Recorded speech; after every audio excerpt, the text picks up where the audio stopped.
He called her a burden, until another noble asked for her hand. The morning Lord Cavendish discovered his ward had received a marriage proposal, he did not feel relief.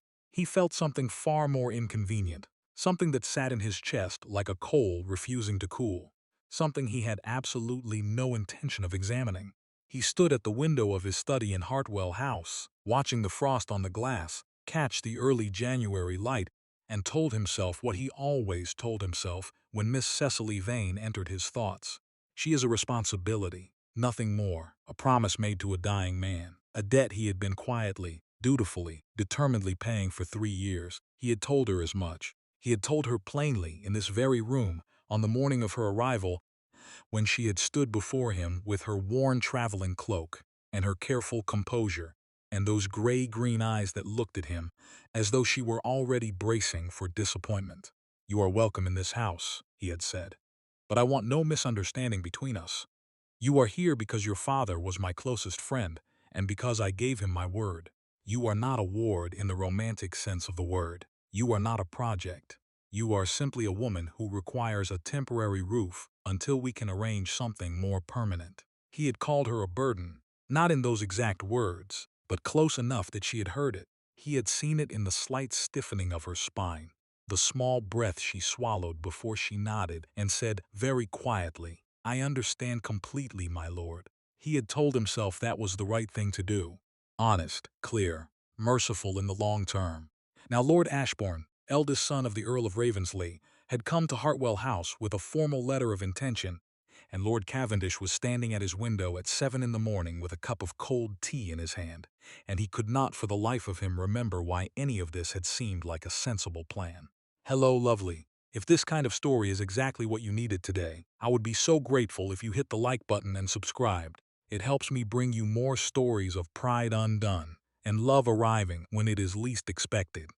And if you feel like it, leave me a comment telling me where you are watching from. I read every single one, and they genuinely make my day." Chapter 1. The Ward He Would Not See. Cecily Vane had arrived at Hartwell House on a Tuesday in October 3 years ago with 2 trunks, a small inheritance that would last perhaps 18 months, and absolutely no illusions. Her father had been a scholar, brilliant, beloved, completely hopeless with money. When he died of fever in the autumn, he left behind a library of 600 books, a house mortgaged to its foundations, and a letter to his oldest friend, Edward Cavendish, Viscount Hartwell, asking him to look after Cecily until she was settled. Settled was a kind word for what her situation actually required. It required someone to keep her from becoming another woman swallowed by London's indifference. It required a roof and a name attached to it that still carried enough weight to open the right doors. And it required, above all else, that she not become a nuisance to the man providing those things. Cecily had grasped that last point before the carriage had even stopped. She had managed Hartwell House with quiet efficiency from the second week onward, not because Lord Cavendish asked her to. He had not. She simply noticed that his housekeeper, Mrs. Proctor, was aging and overwhelmed, that the household accounts had not been properly reconciled in months, that the dinner arrangements for the Viscount's frequent guests were handled with more goodwill than skill. So she helped. She helped without announcing that she was helping. She slipped into the margins of the household and made things run more smoothly and waited to see if anyone noticed. Lord Cavendish noticed. He said nothing about it for 6 weeks. Then one evening at dinner, when it was only the two of them, and the conversation had stretched into the comfortable territory of books and politics and argument, he had looked up from his wine and said, rather abruptly, "I know it was you who reorganized the cellar inventory." Cecily had looked back at him with the same steady composure she turned on everything. "Yes," she said. He had studied her for a moment. "Why?" "Because it was a disaster," she said. He had looked almost startled. Then, very briefly, he had smiled. It was the first real smile she had seen from him, and she had filed it away in the same part of her mind where she kept every other scrap of information about Edward Cavendish. The way he read while standing, unable to stay still for long. The particular quality of silence he produced when he was thinking hard about something, different entirely from the silence he produced when he had simply run out of interest in a conversation. The scar along his left hand, which he never explained. The fact that he was generous to his tenants and cold to his peers and unexpectedly patient with children, which she had witnessed once in the village and which had confused her for days. She was not in love with him. She told herself that with some regularity. She told herself it with the brisk efficiency of a woman who had survived on practicality and intended to keep doing so. She was grateful to him. She admired him in several specific ways. She found his company, when he chose to give it, more interesting than anyone else she had ever met. That was not love. That was simply living in close proximity to someone intelligent for 3 years. She believed this firmly and did not examine it.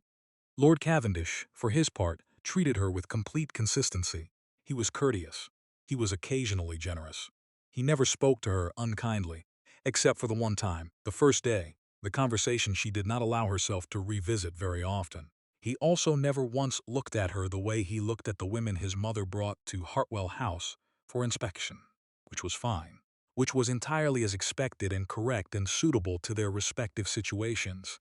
She was a ward, he was a viscount. There was a social chasm between them that neither money nor affection could entirely bridge, and she had known that from the first hour. What she had not known, could not have anticipated, was Lord Ashbourne, Chapter 2, the proposal she did not want. Lord Ashbourne arrived on a Wednesday, which Cecily always thought of afterward as particularly ironic. Wednesday was laundry day at Hartwell House, and she had spent the morning with Mrs. Proctor arguing pleasantly about the linen press, and her hair had come partly loose from its pins, and she was carrying a stack of household ledgers under one arm when she turned a corner and walked directly into the tall, handsomely dressed eldest son of the Earl of Ravensleigh. He caught the ledgers before they hit the floor. He steadied her with a hand at her elbow. He looked down at her with warm brown eyes and a smile that was practiced and genuine in equal measure, which was a difficult thing to achieve, and suggested someone who had been liked by a great many people for a very long time.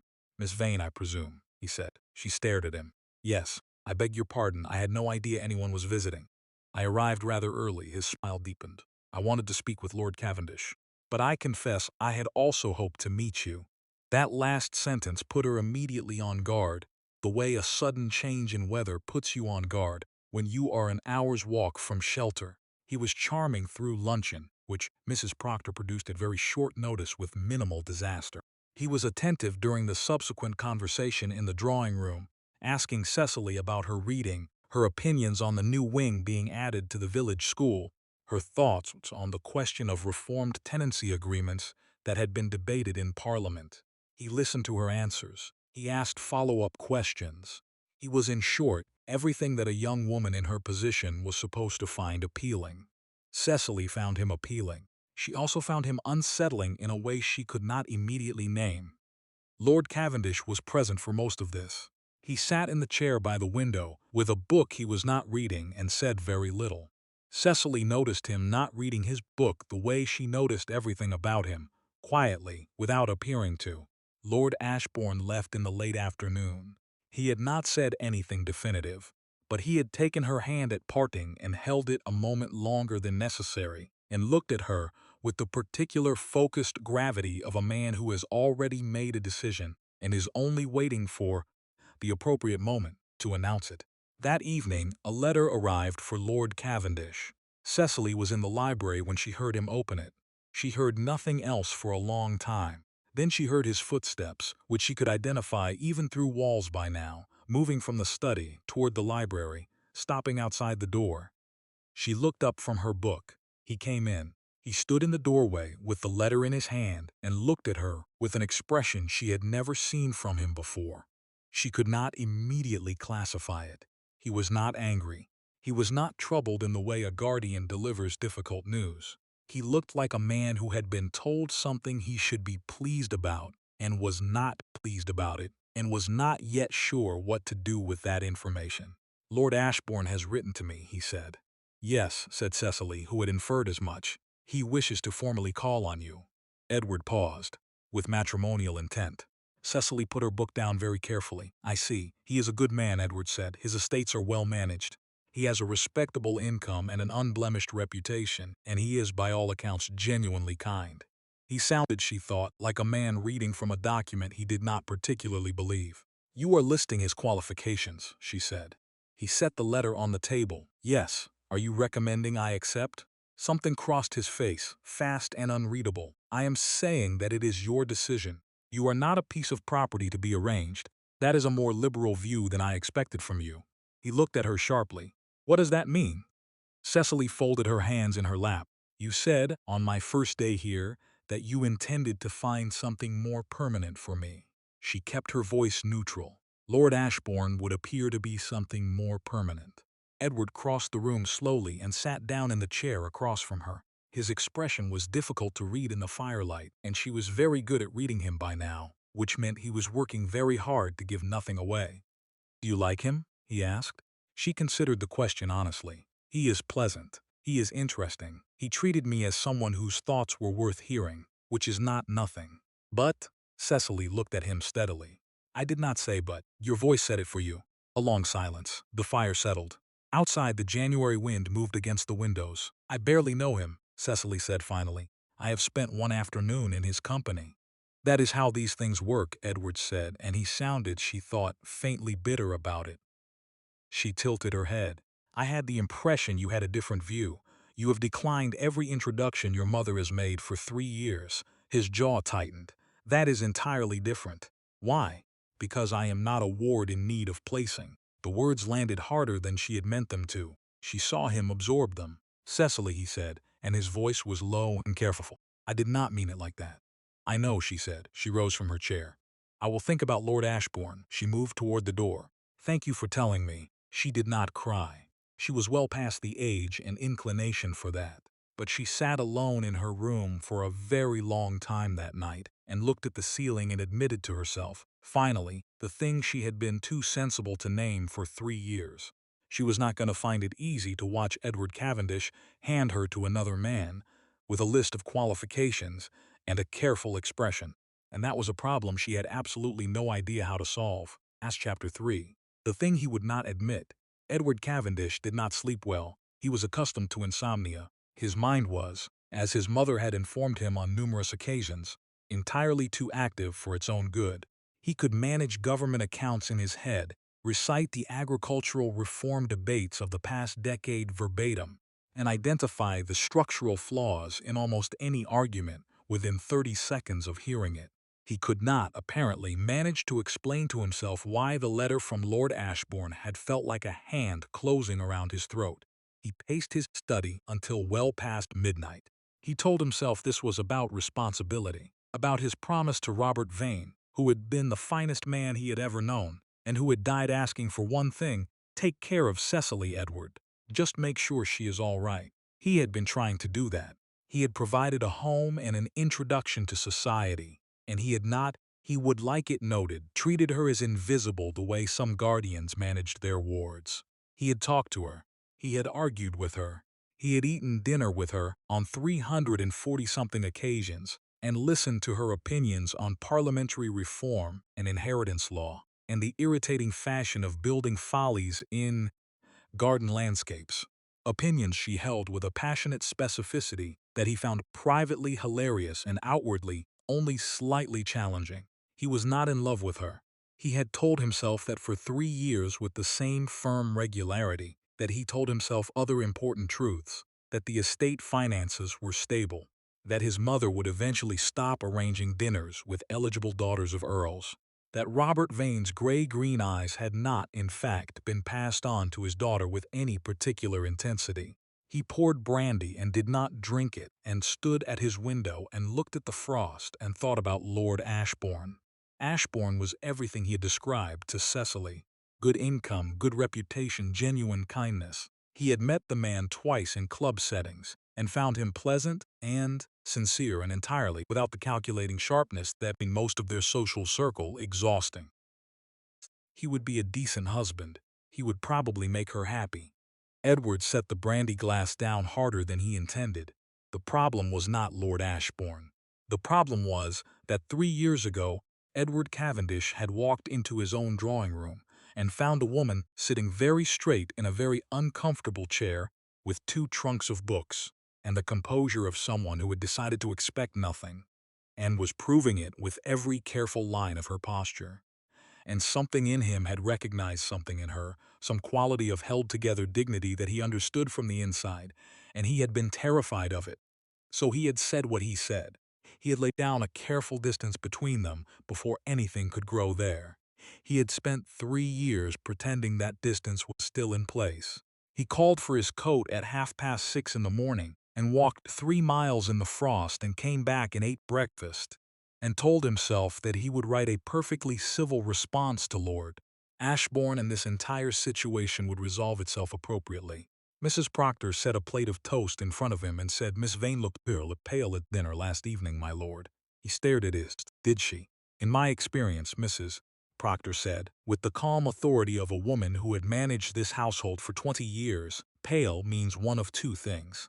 Either something is wrong or someone is pretending very hard that nothing is wrong. Edward looked up at her. Mrs. Proctor picked up his untouched tea tray. "Just something I have noticed," she said, and left. He sat alone at the breakfast table and thought about that for a very long time. Chapter 4. The visit she did not expect. Lord Ashbourne came to call 3 days later. He was punctual, which Cecily noted. He brought her a small volume of recent poetry, which she noted with a different kind of feeling, because it suggested someone had paid attention to what she read.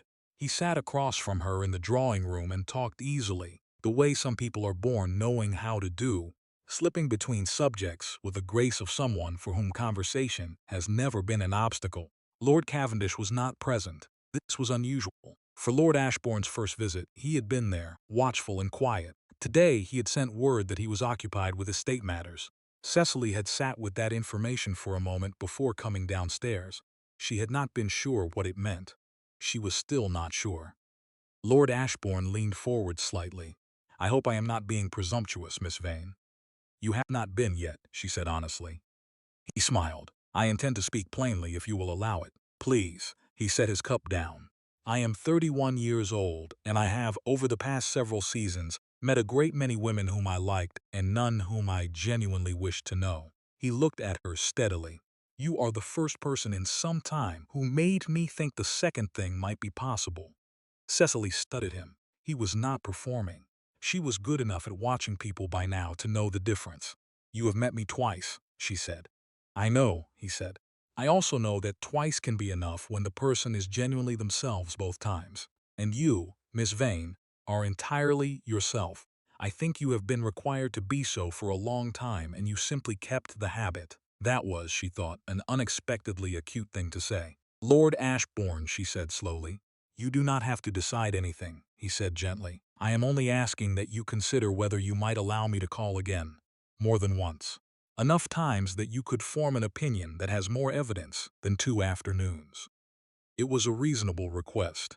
It was, in fact, the most reasonable marriage-adjacent request she had ever encountered, offered without pressure, without condescension, without the expectation that her gratitude alone should be sufficient motivation. She was about to say yes. The door opened. Edward stood in the doorway in his riding coat, slightly windswept, clearly not occupied with estate matters at all. He looked from Cecily to Lord Ashbourne and back again with an expression that was exceptionally controlled except for something happening very close to his eyes. "Ashbourne," he said. "Hartwell." Lord Ashbourne rose easily. "I was just calling on Miss Vane. I can see that." Edward came fully into the room. He did not sit down. He stood near the fireplace, with the quality of stillness that Cecily recognized as the thing he produced when he was working very hard at something.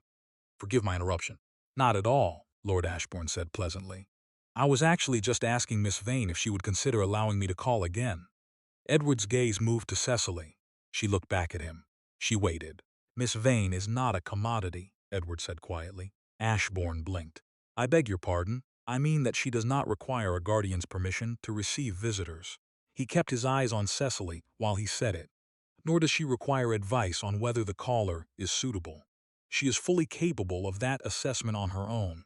Lord Ashbourne looked between them with the careful attention of someone beginning to understand something. "Yes," he said, after a moment. "I believe she is." He turned back to Cecily with a small, thoughtful smile. "I will let you think about it, Miss Vane." He bowed slightly. "Hartwell." He left. The door closed. Cecily looked at Edward. He was still standing by the fireplace looking at her with that expression she could not file anywhere. You said I did not need your permission, she said. You do not. And yet here you are. Yes. He took a step closer. Here I am. She waited again. Outside, a carriage moved across the gravel. The sound faded. You were occupied with estate matters, she said. He stopped. He ran a hand through his hair in the brief, almost hidden gesture he produced when he had run out of prepared things to say. Cecily, he said. She had learned that her name in his voice meant he was going to say something that cost him something to say. She had heard it perhaps 4 times in 3 years. I called you a burden, he said. She said nothing. On your first day, I made it clear that your presence here was an obligation, that I felt the weight of it. He looked at the floor briefly, then back at her. That was the worst thing I have said to another person in my adult life, and I said it to you on the day you arrived carrying nothing, except the absolute determination not to show how frightened you were. Her throat had gone tight. I said it, he continued, because I was afraid. Of what? He was quiet for a moment that stretched too long, and then he said, very quietly, of what I was already beginning to feel. Of the fact that you had been here 48 hours and I already knew I was in trouble. Cecily stared at him. I told myself I was protecting you, he said, from an uneven attachment, from building hope in a direction that could only complicate things. He exhaled. I was protecting myself. I dressed it up in noble language, and it was still cowardice. She said his name. Just his name. Just Edward. He crossed the room. He stopped when he was close enough that she would have to tilt her head back to look at him, which she did. If you want Ashbourne, he said, his voice low and entirely honest, I will write him a letter today and make the introduction properly, and I will make sure he knows that you are extraordinary in every way that matters. He paused. But I cannot do that without telling you first that I have spent 3 years doing an extremely poor impression of someone who does not care what happens to you. Cecily pressed her hands together to keep them still. You called me a burden, she said. Yes. You said you wanted something more permanent for me, as though I were a piece of furniture. Yes. He did not look away. I was wrong. About all of it. About the distance and the careful language and the idea that I was helping you by refusing to see you properly. I was making myself feel responsible while refusing to actually be present. He looked at her. And you deserved presence. You have deserved it your entire life, and you kept arriving in rooms and making the best of the situation with this absolutely infuriating composure that broke my heart every time I witnessed it. Cecily felt something loosen in her chest, something she had held tightly for 3 years. Your heart, she said carefully. He looked back at her with gray eyes that were, she realized, not cold at all, had never been cold, had simply been carefully kept. What do you think, Cecily? He said quietly. I have been pacing about in my study for 3 mornings. She looked at him for a long moment. Then she said, I think you are a man who is very good at being in control and very bad at being uncertain. Yes. His voice was rough. I am also, he added, a man who is looking at a woman he has loved for 3 years and is finally belatedly saying so. The fire crackled. She said, You have a dreadful way of showing it. He almost laughed. Yes, I know. You made me feel like an inconvenience. You were never an inconvenience. He reached for her hand, carefully, the way he had reached for his brandy glass 3 mornings ago, except this time he did not stop. You were the only thing in this house that made it feel like somewhere worth being. She let him take her hand.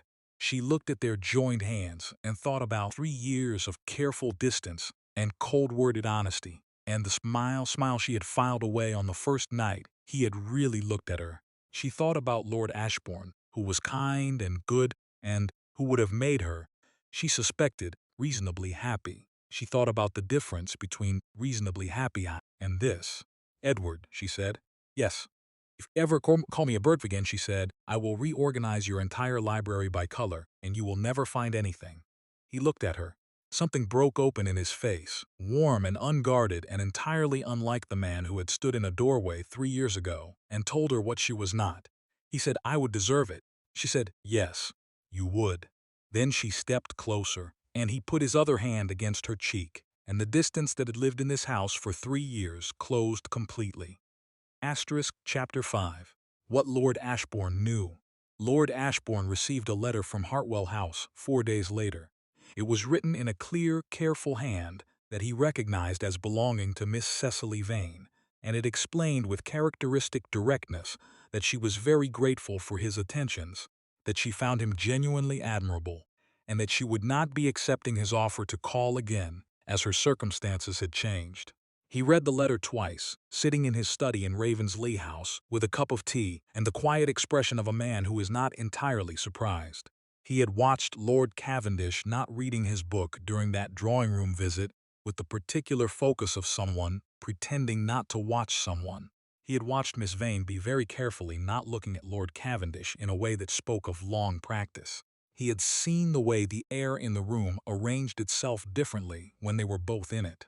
He had written to Hartwell House anyway, because he was a man who believed in attempting things clearly and hearing the answer plainly.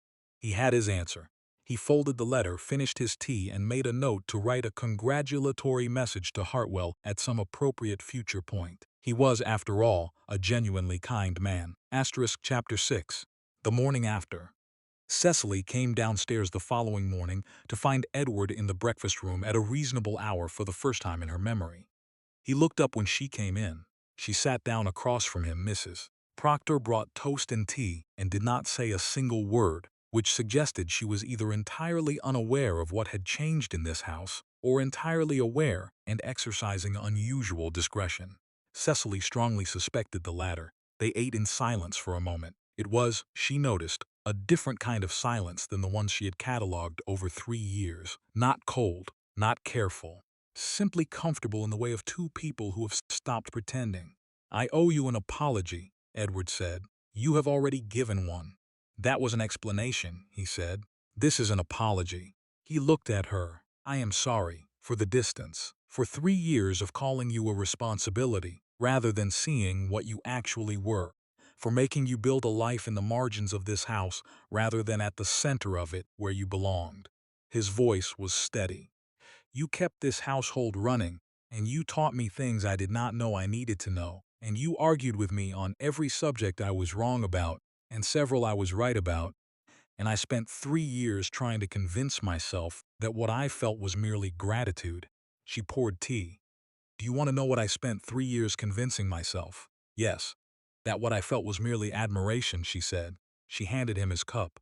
"We are both very stubborn people." He looked at the cup she had handed him, which had exactly the right amount of milk, because she had learned that somewhere in the second month and never stopped noticing. "Cecily," he said. Then he stopped. What? "I would like," he said, very carefully, "for you to marry me. Not because it resolves a situation. Not because it is practical or convenient or what your father would have wanted." He met her eyes. "Because I want you here. Because I want to argue with you about garden follies for the rest of my life. Because when I read that letter from Ashbourne I felt something that I am not too proud to call panic, and I would very much like to not feel that again." She looked at him. He was not performing composure. He was actually composed, which was different. And the difference was that underneath it, she could see clearly that he meant every word. "You want to argue with me about garden follies," she said. "Among other things, that is possibly the least romantic proposal I have ever heard." He thought about this. "I could say it differently." She shook her head slightly. "No." She picked up her own tea. "I think it is exactly right for you." He looked at her. She said, "Yes, Edward." He exhaled slowly, and she watched the last 3 years leave his shoulders. She watched him be, for the first time since she had known him, simply present. The frost on the windows was beginning to melt in the morning light. House was warm. Mrs. Proctor moved through the corridor humming something, which was an entirely unprecedented occurrence that neither of them mentioned. Edward reached across the table. She put her hand in his. Outside, the January morning was clearing to something that looked almost like early spring, which was not meteorologically likely, but was very exactly right. Epilogue. They were married in March, in the village church at Hartwell, with a small gathering of people who had known one or both of them long enough to find the event overdue. Mrs. Proctor cried and denied it. Lord Ashbourne sent a generous gift and a note that said simply, "I hope you will both be very happy," which they thought was remarkably gracious and said something excellent about his character. Edward's mother, who had spent 3 years producing eligible daughters of earls for his inspection, arrived at the wedding and looked at Cecily for a long moment and then said, "Well?" She said it with a quality of concession that suggested she had revised several previous opinions simultaneously.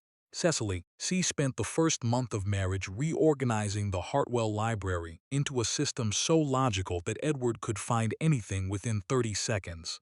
She also, on the third week, reorganized it entirely by color just to watch his face. He stood in the doorway and looked at 3 walls of gradient-arranged spines and looked at her and said quietly and with complete seriousness, "This is an act of war." She said, "You did call me a burden." He said, "Yes, and I believe I have been paying for it ever since." She said, "The interest rate is quite high." He said, "I am aware." Then he crossed the room and kissed her in the middle of the color-coded library. And they were both, improbably and specifically and completely, exactly where they were supposed to be. He had called her a burden once.